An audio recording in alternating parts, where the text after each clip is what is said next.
என்னதான் நம்ம note, pen, book எல்லாமே கையிலேயே எடுத்து குடுத்தாலும், நான் செவுத்துல தான் எழுதுவேன் அப்படின்னு சொல்லிட்டு சின்ன பிள்ளைங்கள்லேருந்து பெரியவங்க வரைக்குமே செவுத்துல கிறுக்கி வைப்பாங்க. அதை போக்குறதுக்கான டிப்ஸ் இன்னைக்கு பார்க்கலாம்.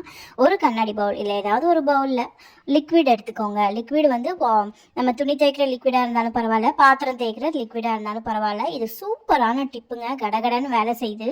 அதுக்கப்புறம் அதில் பேஸ்ட் ஆட் பண்ணிக்கோங்க. நீங்கள் என்ன பேஸ்ட் யூஸ் பண்ணாலும் பரவாயில்ல, அந்த பேஸ்ட்டை கொஞ்சம் ஆட் பண்ணிக்கோங்க. நான் நிஜமாவே யூஸ்ஃபுல்லான டிப்பு தான் சொல்கிறேன். நீங்களே பாருங்கள், நீங்களே டிஃப்ரென்ஸ் பார்ப்பீங்க. ஸோ அதை ஆட் பண்ணிவிட்டு ரெண்டுமே மிக்ஸ் பண்ணிக்கோங்க. ரொம்பவே சூப்பராக போகுதுங்க. நிஜமாவே இருந்து எல்லாமே இதில் போகுது. அது ஒரு ப்ரெஷ் எடுத்துக்கோங்க, இல்லை ஸ்க்ரப்பர் இருந்ததுன்னா ஸ்க்ரப்பர் எடுத்துக்கோங்க. எங்கெல்லாம் க்ரையான்ஸ் இருக்குதோ அங்கெல்லாம் வந்து இந்த மாதிரி தேய்ச்சி எடுத்துக்கோங்க. நல்லா தேய்ச்சிங்க அப்படின்னா சூப்பரான ஒரு எஃபெக்ட் பாருங்கள். இப்போ உங்களுக்கே தெரியும் அங்கே எப்படி கிறுக்கி இருந்தது. இப்போ நான் வந்து ப்ரெஷ்ஷை வச்சு தேய்க்கிறேன்.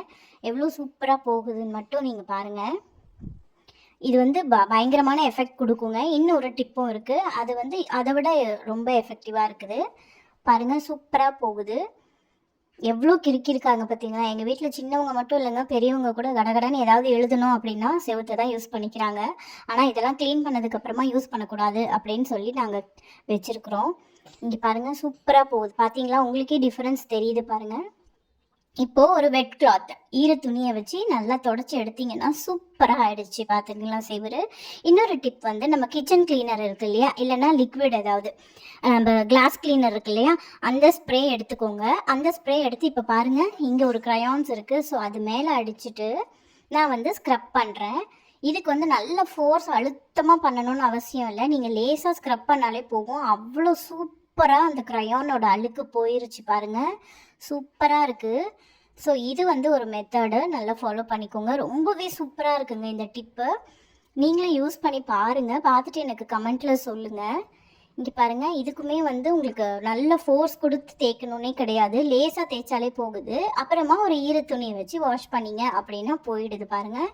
இன்னொரு டிப் என்னன்னு பார்த்தீங்கன்னா, இப்போ வந்து சில பெர்மனண்ட் மார்க்கர் எல்லாம் என்ன பண்ணாலும் போகாது. அதுக்கு வந்து உங்ககிட்ட நெயில் பாலிஷ் ரிமூவர் இருந்துச்சு அப்படின்னு சொன்னீங்கன்னா, அதை அந்த வைப்ஸை வச்சு நல்லா தேய்ச்சிங்க அப்படின்னா பெர்மனண்ட் மார்க்கர் கூட போயிடுதுங்க. நான் வீடியோ எடுக்க மறந்துட்டேன், ஆனால் நிஜமாவே இது சூப்பரான ஒரு டிப்பாக இருக்குது. இது போல் நிறைய டிப்ஸை தெரிஞ்சுக்க நம்ம சேனலை மறக்காமல் சப்ஸ்கிரைப் பண்ணிக்கோங்க. இன்னொரு யூஸ்ஃபுல்லான வீடியோவோட உங்களெல்லாம் சந்திக்கிறேன். பாய்.